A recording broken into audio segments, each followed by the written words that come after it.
Le village des recruteurs de Lille, 3e édition, l'APEC est encore présent aujourd'hui ici au village des recruteurs. Bonjour Anne Flao, Bonjour. chargée de mission à l'APEC pour l'emploi des cadres.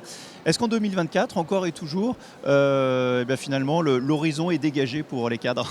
Oui, absolument. En fait, on a constaté déjà depuis le début de l'année 2024, en tout cas un bilan positif en fait pour 2023 pour l'emploi cadre en Hauts-de-France, puisque on a gagné 7% en fait. Plus 7% de recrutement de cadres? 7% de recrutement de cadres. Alors effectivement, ça va se tasser un petit peu pour 2024 par rapport aux prévisions de recrutement. On estime en fait qu'on va être entre -1 et plus 1% en fait d'emploi cadre pour 2024.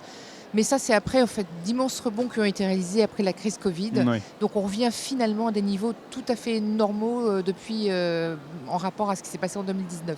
Est-ce que quand on est cadre ici dans un salon, village des recruteurs, finalement le rapport de force est encore plus fort, on a encore plus de pouvoir que les salariés non cadres? Oui, vous avez raison. En fait, on assiste à une pénurie de compétences et c'est vraiment un sujet, en fait. C'est vraiment un sujet important. Là, vous avez raison, la force, en fait, est chez les candidats. La force, c'est peut-être inversé, où le poids n'est plus tout à fait le même. Et on voit autour de nous beaucoup de recruteurs qui nous disent, mais où sont les compétences? Où sont les candidats? C'est pour ça qu'il y a beaucoup de recruteurs de cadres qui eux-mêmes forment aussi en interne?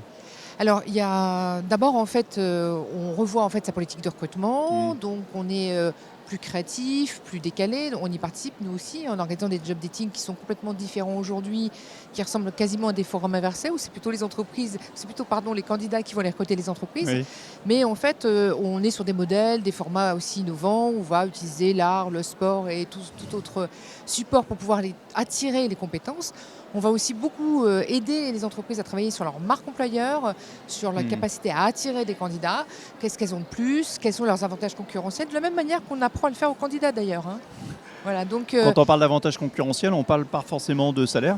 non, pas forcément de rémunération, mais ça peut être conditions de vie, la manière de manager, les conditions, je dirais des conditions de travail, la notion aussi d'équilibre pro, d'équilibre perso, la possibilité aussi de faire du télétravail. Chez les cadres aussi, le télétravail, aujourd'hui c'est plus Oui. tabou en entretien de recrutement. Vous avez quasiment 60% des cadres qui refuseraient de travailler dans une entreprise ou de rejoindre une entreprise qui ne propose pas du tout de télétravail.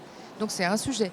Donc les entreprises sont obligées de s'en emparer aussi évidemment et la plupart d'entre elles heureusement proposent du télétravail mais pas en proportion en fait aussi importante que ce que souhaiteraient les cadres.